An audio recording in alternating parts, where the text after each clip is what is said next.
Zextrol stared at the stars through the viewport of his personal ship. The galaxy spread before him like a scattered handful of glittering dust. His 4 eyes blinked in sequence, a sign of deep thought among the Araxian species. The message from the Directorate had arrived 3 standard hours ago, and he had been contemplating it ever since. 237 successful contracts, 0 failures. No living being had escaped Zextrol once he accepted a mission. Some in the underworld whispered he wasn't real, just a myth created to frighten those who crossed powerful people. Others claimed he was a rogue AI, or a collective of assassins using the same name. The truth was both simpler and more complex. He was simply the best at what he did. Zextrol's communication device chimed softly.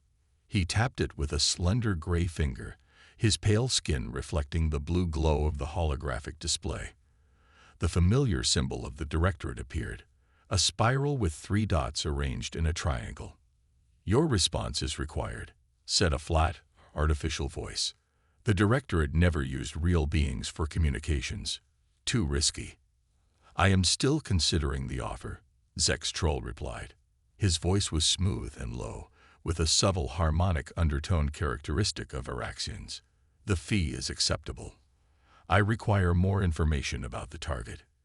Information packet transmitting now. Zextrol's ship computer pinged as it received the encrypted data. He opened the file and began to read. The target was a human male named Jack Miller. Age: 34 standard years. Occupation: independent cargo pilot. Current location: Outer Rim territories, specifically the Norden space station. Known associates: various trading partners and a small crew including humans and non-humans. Zextrol frowned. Humans were not typically difficult targets.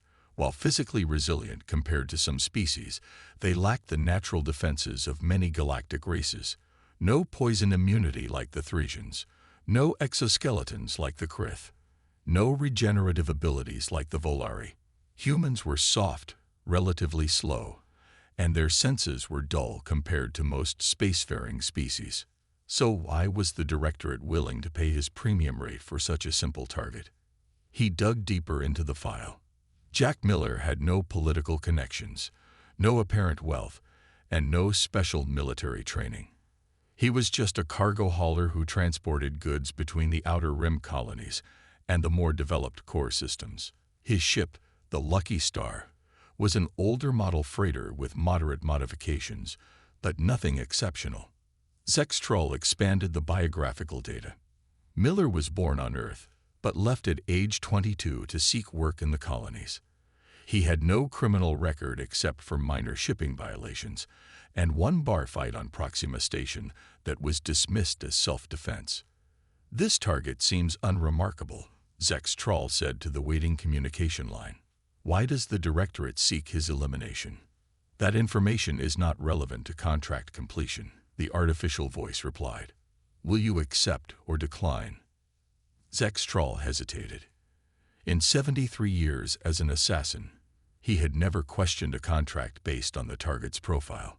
The payment was made, the target was eliminated, the galaxy continued spinning. But something about this felt wrong.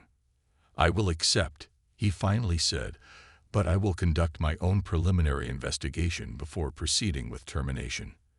As long as the contract is fulfilled within 20 standard days, your methods are your own." The communication ended. Zextrol sat back in his chair, his second set of eyelids closing thoughtfully. He commanded his ship's AI to set a course for Norden Space Station. He would observe this human first. Something wasn't adding up, and in his profession, unexpected factors led to complications. Complications led to failures, and Zextrol did not fail. As his ship entered hyperspace, he began methodically checking his equipment. Whatever made this ordinary human worth such a high price, he would discover it. And then, like the 237 targets before him, Jack Miller would become just another completed contract in his flawless record. Or so he thought. Norden Space Station hung in orbit around a gas giant, its ring-shaped structure glowing with thousands of lights against the backdrop of swirling purple clouds. Zextrol had arrived 3 days ago and set up surveillance in a rented room overlooking the main docking bays. His room was sparse and functional, with only a bed and a table. On the table sat several small devices that helped him track his target. Jack Miller's ship was scheduled to arrive today. According to the station's flight plans, the Lucky Star was bringing medical supplies from the core worlds. Zextrol had studied everything about the human during his travel time. The more he learned, the more puzzled he became about why this man had a price on his head. A soft beeping sound came from one of his devices. A ship was approaching the station that matched the Lucky Star's profile. Zextrol moved to the window and raised his high-powered scope. Through it, he could see the ship clearly as it prepared to dock. The Lucky Star was an old Hermes-class freighter, about 60 meters long with faded blue paint. It showed signs of repairs and patches all over its hull. As Zextrol watched, the ship suddenly jerked to one side. A small explosion erupted from one of its engines. Warning lights flashed around the docking bay. The station's traffic control began broadcasting emergency alerts. The Lucky Star was coming in too fast, its damaged engine spewing debris into space. Any normal pilot would have lost control by now. But the ship didn't crash. Somehow, its pilot was keeping it steady despite the failing engine. Zextrol zoomed in further with his scope. Through the cockpit window, he could make out a figure, presumably Jack Miller, moving with surprising calm. The ship continued its approach, now trailing smoke and flames. Station controllers were shouting evacuation orders for the docking bay. Yet the Lucky Star kept coming, making small adjustments that shouldn't have been possible with one engine gone. Then Zextrol noticed something remarkable. The human was redirecting power from the ship's life support systems to strengthen the shields around the damaged engine. It was a desperate move that no sane pilot would attempt. Without full life support, the human would only have about 10 minutes of good air. But those 10 minutes were apparently all Jack Miller needed.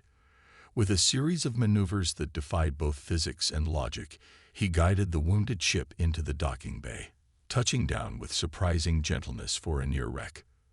The moment the ship landed, emergency crews rushed forward with fire suppression equipment and medical teams.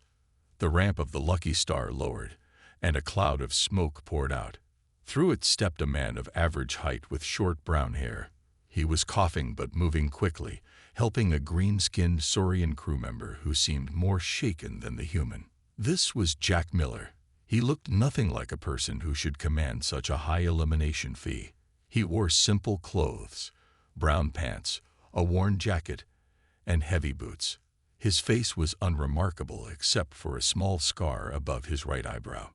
As Zextrol watched, a station security officer approached Jack.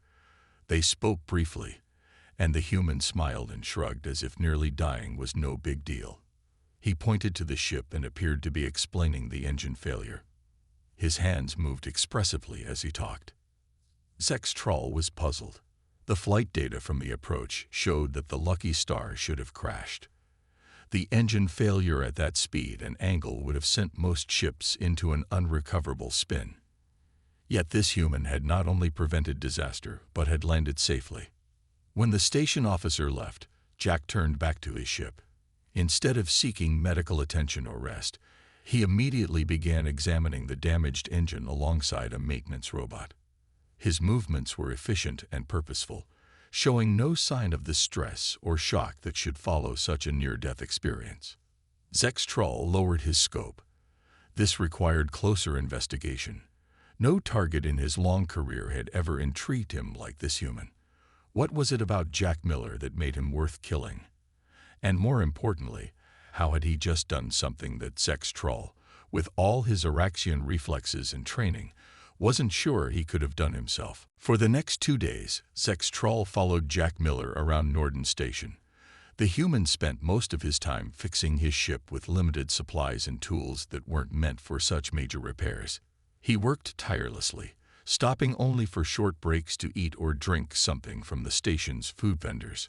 What confused Zextrol most was how many people greeted Jack as he moved through the station. The humans seemed to know everyone. Station workers, other pilots, shopkeepers, even the security guards. He smiled and talked with them all, remembering details about their lives that surprised them. A question about a sick child here, a comment about a recent promotion there.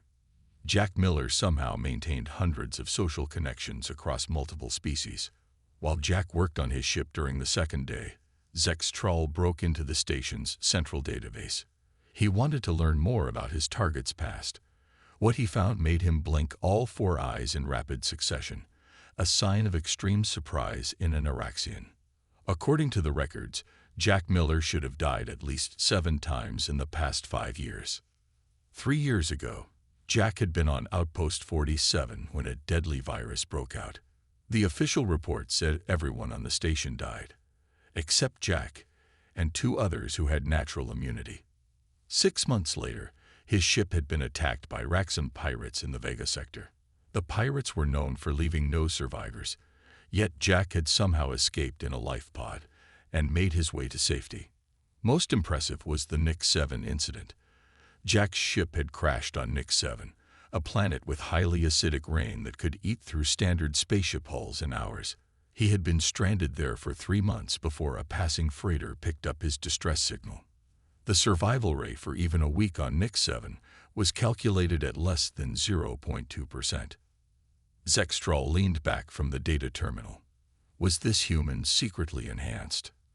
Did he have military training not shown in his official records?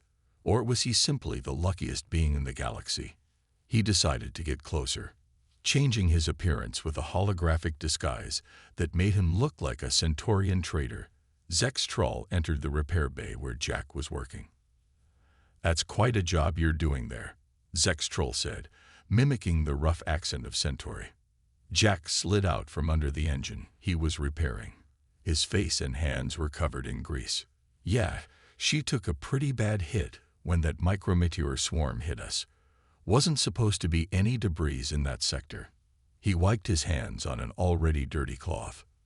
"Most pilots would have lost the ship," Zextrol commented. Jack shrugged. "You work with what you've got. No point giving up when there's still a chance." A small robot floated down from inside the engine cavity, beeping urgently. "What's that?" Zextrol asked. "Oh, that's just Pete.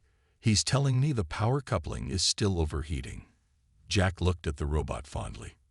"He's an old model, but he's saved my life more times than I can count." The robot, Pete, beeped again and projected a hologram showing the engine's internal structure with a red flashing section.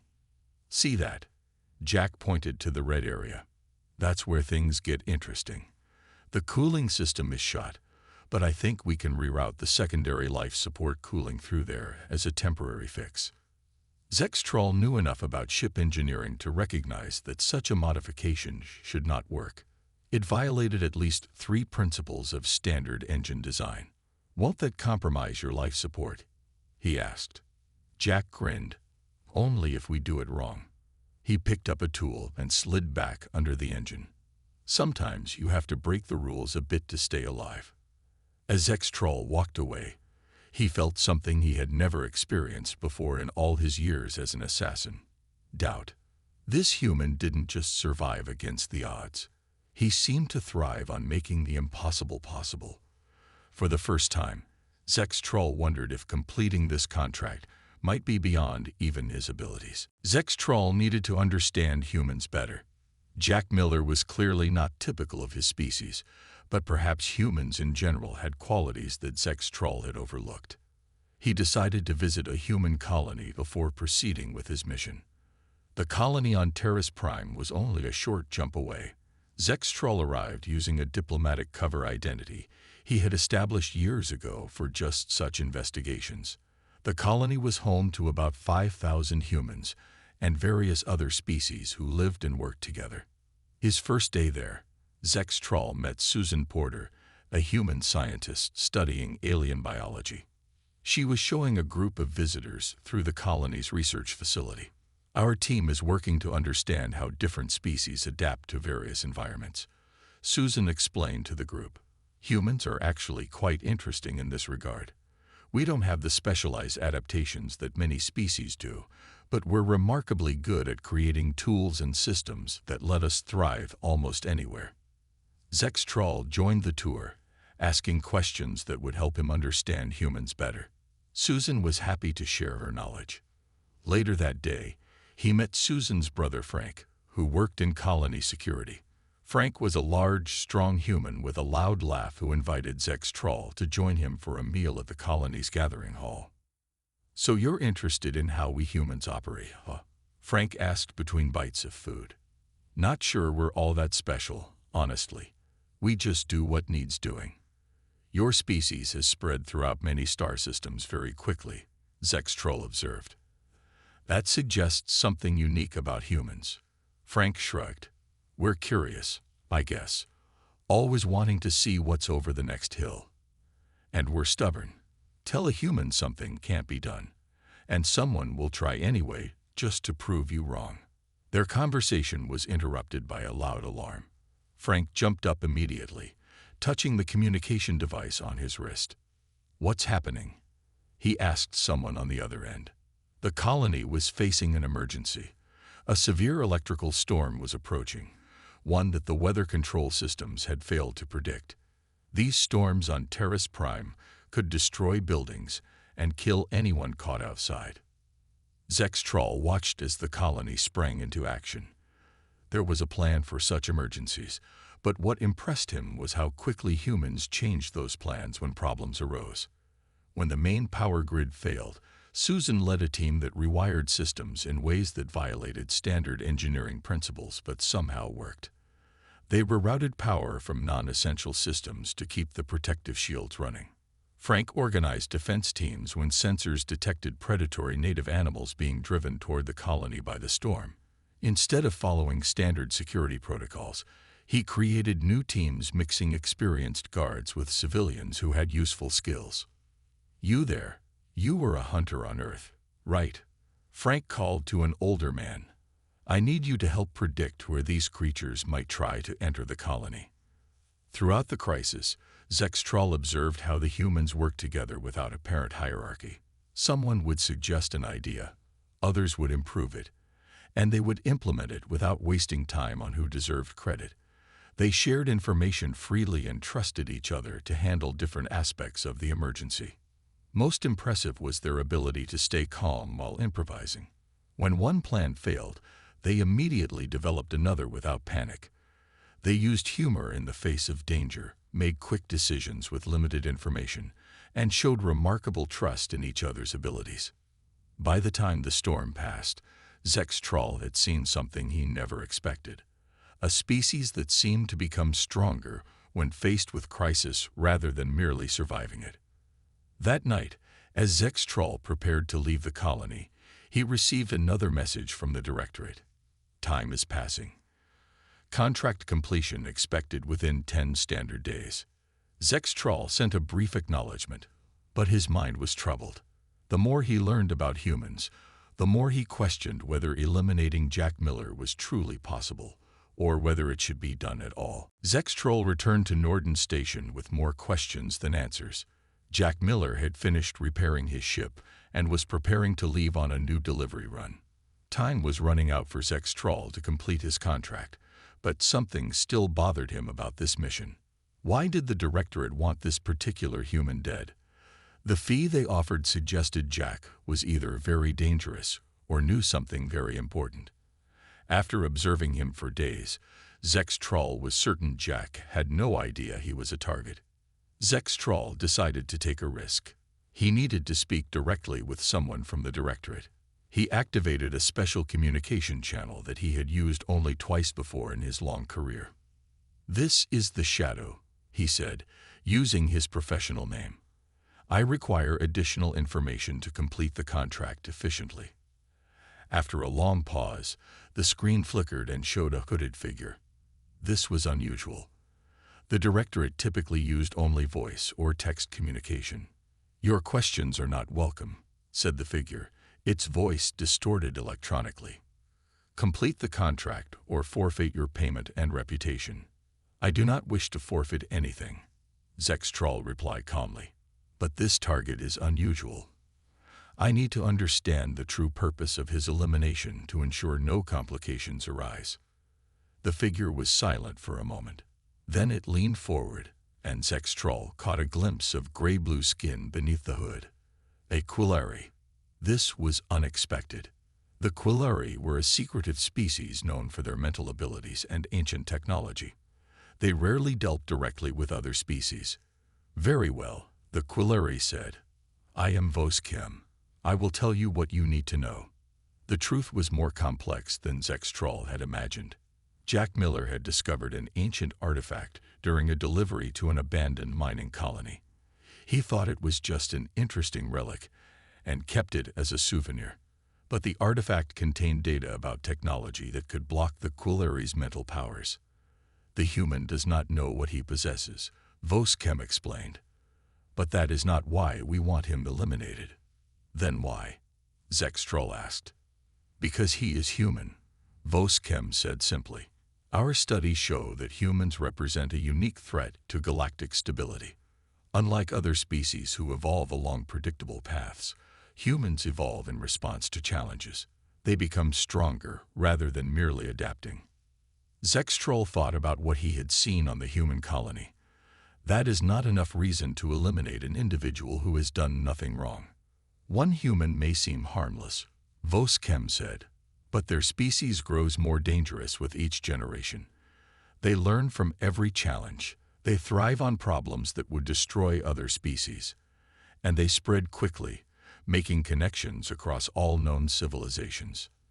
You fear them, Zextrol realized. We are cautious, Voskem corrected. The Directorate has guided galactic development for 10,000 years.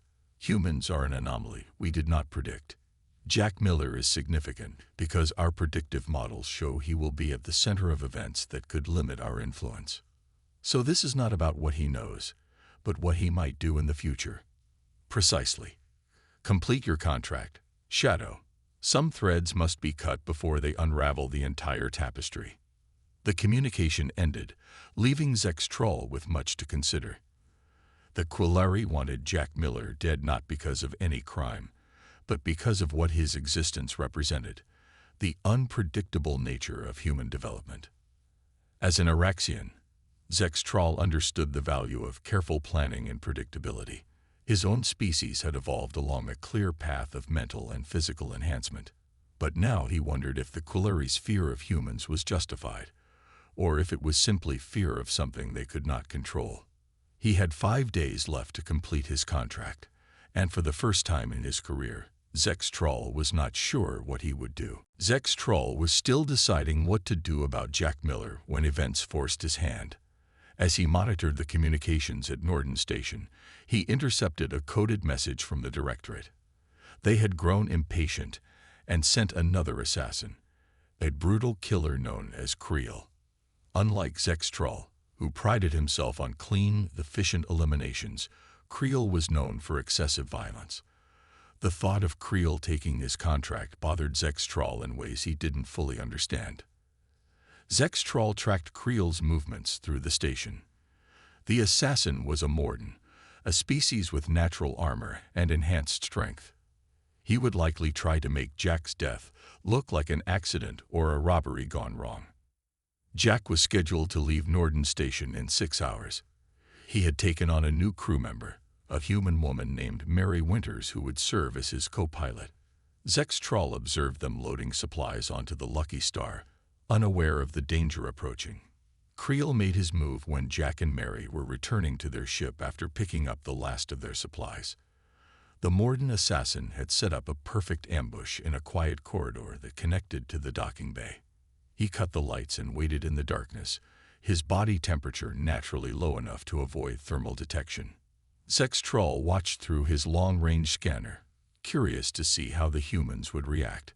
This would be a good test of their capabilities. If Jack died easily, perhaps the Directorate's fears were unfounded. Jack and Mary entered the darkened corridor, pushing a hover cart loaded with supplies. "Power outage?" Mary asked. "No," Jack replied, immediately alert. "The status lights on the security panel are still on. Someone cut these lights specifically." Zextrol was impressed. Most beings would have assumed a simple malfunction. "Back to back," Jack said quietly. "Something's wrong." The humans moved with surprising coordination for people who had only just started working together. They positioned the hover cart between themselves and the most likely direction of attack. When Creel leaped from his hiding place, he was met not with surprise but with readiness. Jack pushed the heavy hover cart directly at the assassin, temporarily throwing him off balance. Mary had already drawn a small pulse weapon. What happened next astonished Zextrol. The humans didn't panic or flee. They didn't even fight in any conventional sense. Instead, they seemed to instantly assess their opponent's advantages, strength and armor, and adapt to target his weaknesses. Mary fired her weapon, not at Creel, but at a steam pipe above his head. The corridor filled with scalding vapor, interfering with the Morden's heat-sensitive vision. Jack grabbed a fire extinguisher from the wall and sprayed the chemical foam directly at their attacker's face, knowing it would temporarily block his breathing slits. As Creel struggled, the humans didn't press their attack in ways Zextrol expected. They didn't try to kill him. Instead, they worked together to trap him. Jack used cargo straps from their supplies to tangle the assassin's legs, while Mary continued to distract him with well-aimed shots that kept him off balance. When station security finally arrived, drawn by the commotion, they found the Morden assassin incapacitated but alive. Most shocking to Zextrol was what happened after the attack. As security took Creel away, Jack approached the assassin. "Why did you come after us?" he asked. "We've done nothing to you." There was no anger in his voice, only genuine curiosity. Even after being attacked, the human wanted to understand. Zextrol slipped away before security could expand their search. His mind was racing. The humans had faced a physically superior opponent designed by evolution to be a perfect predator. They had no special powers, no extraordinary physical abilities. Yet they had prevailed through cooperation, quick thinking, and improvisation. And then, instead of killing their enemy when they had the chance, they had shown mercy, a concept that had no place in Araxian culture. The Directorate's fears suddenly seemed much more reasonable to Zextrol. These humans were indeed unlike any species he had encountered before. Zextrol faced a decision unlike any in his long career. He had 3 days left to either complete his contract on Jack Miller or formally refuse it. No Araxian assassin had ever refused a contract. To do so would mark him as unreliable, possibly even make him a target himself. He sat in his ship, reviewing everything he had learned about humans in general and Jack Miller in particular. The Directorate feared humans because they were unpredictable, adaptable, and seemed to grow stronger when faced with challenges. But was that enough reason to eliminate one who had done no wrong? For an Araxian, the question was difficult. His species valued order and predictability above all else. They had evolved along a clear path of logic and reason. Humans, with their chaotic nature and emotional decisions, were the opposite of everything Araxians believed in. Yet he could not deny the evidence before him. Jack Miller and other humans showed a kind of adaptability that even Araxians with their superior intelligence could not match. There was something valuable in their approach to life. As Zextrol considered his options, an alert sounded on his ship's communication system. Something was happening at Norden Station's main hub. He checked the security feeds he had hacked into earlier. A group of armed beings had taken control of the station's central plaza. They wore no identifying marks, but their weapons and tactics suggested military training. They had seized several hostages and were making demands to the station authorities. Zextrol was about to ignore this. It was not his concern when he spotted Jack Miller in the plaza. The human had been there when the attack began and was now hiding behind a decorative plant feature, assessing the situation. The smart move would be for Jack to escape while the attackers were distracted. Instead, to Zextrol's surprise, Jack began moving carefully from cover to cover, getting closer to the hostages. One of the hostages was a small child with grayish-blue skin, a Quillary child. Zextrol zoomed in on his screen. The child appeared injured, with a green fluid leaking from a wound on its arm. Jack noticed this too. The human's face showed concern as he watched the child growing weaker. The Quillary were known to have unique biology that made standard medical treatments dangerous for them. Without specialized care, the child might die. What happened next shocked Zextrol deeply. Jack Miller, the very man the Quillary wanted dead, emerged from his hiding place. He approached the armed attackers with his hands raised. "I'm a pilot," Jack called out. "I have medical training for different species. That child needs help, or it will die." The leader of the attackers pointed a weapon at Jack's head. "Why should we care? Get back with the others or die here." "Because it's a child," Jack said simply, as if that explained everything. "I can help. You don't want a dead child as part of whatever you're doing here." After a tense moment, the leader nodded. Jack moved slowly to the Quillary child. From his pocket, he produced a small medical kit. With gentle hands, he treated the child's wound, stopping the green fluid from flowing. The child looked up at Jack with large, silver eyes. "Thank you," it whispered in the musical language of the Quillary. Jack smiled. "You're welcome, little one." Zextrol sat back in his chair, truly stunned. Jack Miller was risking his life to save a child of the very species that wanted him dead. The human had no way of knowing this connection, of course, but the irony was powerful. This act of compassion toward a member of a competing species violated every principle of evolutionary theory that Zextrol understood. Species were supposed to prioritize their own kind, their own survival. Yet here was Jack, valuing the life of an alien child simply because it was a child in need. For the first time in his life, Zextrol understood what it meant to have a conscience, to make a decision based not on logic or advantage, but on what felt right. The attack on Norden Station ended when security forces finally broke through the terrorists' defenses. During the chaos, Jack Miller had not only saved the Quillary child, but helped 3 other hostages escape to safety. When it was all over, he returned to his ship as if such heroism was nothing special. Zextrol had made his decision. He would become the first Araxian assassin to refuse a contract. It was not just about Jack Miller anymore. It was about what humans represented in the galaxy, a species with potential that deserved to be observed rather than eliminated. The next morning, Zextrol sent his formal refusal to the Directorate. With it, he included extensive data on human adaptability, creativity, and their unique approach to problem-solving. He wrote, "The elimination of Jack Miller would be a mistake. Any species capable of turning near-extinction events into evolutionary advantages deserves observation rather than elimination. Furthermore, attempting to control or destroy humans would likely backfire. They thrive on adversity in ways no other species does." He added a warning. "As the most successful predator in the galaxy, I recognize a more dangerous predator when I see one. Humans do not fit any evolutionary model we understand. They should be studied, not hunted." The response from the Directorate was immediate and cold. "Refusal accepted. Your perfect record is ended. Be advised that your protection as an asset is also ended." Zextrol had expected this. By refusing the contract, he had made himself a target. The Quillary would not allow him to live with the knowledge he had gained. He would need to disappear. But first, he had one more task.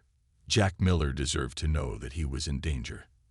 The attack by Creel would not be the last. Zextrol crafted a careful message. He couldn't reveal his identity or directly mention the Directorate, but he could warn Jack. He sent the message to the Lucky Star's computer system, just as Jack and Mary were preparing to leave Norden Station. Jack received the message while running final checks on his ship. "Mary, take a look at this," he called to his co-pilot. "Someone sent us a warning about an organization called the Directorate. Says they want me dead because of some artifact I picked up, and because I'm human." Mary read the message with a frown. Is this a joke? I don't think so, Jack said thoughtfully. Remember that Morton who attacked us? This might explain why. He tapped on his datapad. I did pick up a strange disk from that abandoned mining colony on Kilari Prime last month. Thought it was just an interesting old tech piece. So what do we do? Mary asked. Jack's face showed the same calm determination Zex Troll had observed during the engine failure. First, we complete our delivery run. Then we find out who or what this directorate is. If they're targeting humans, other people might be in danger too. Mary nodded. I'll start checking with some of my old security contacts, and we should probably upgrade our ship defenses. Jack smiled. Already thinking about that. I have some ideas for modifications that might surprise anyone who comes after us. From his hidden position near the docking bay, Zex Troll watched the lucky star prepare for departure. He had made his choice. Now he would need to vanish from known space, perhaps forever. But he would not return to Araxian territory. Instead, he would continue to observe humans from a distance. As the lucky star lifted off, Zex Troll felt something unusual. A sense of satisfaction not from completing a contract, but from preventing what would have been a mistake. The galaxy's greatest assassin had become something else, a guardian for a species whose potential he had come to respect. And somewhere in the vastness of space, the Quilari were about to learn that trying to eliminate humans might be the biggest mistake they had made in 10,000 years of guiding galactic development.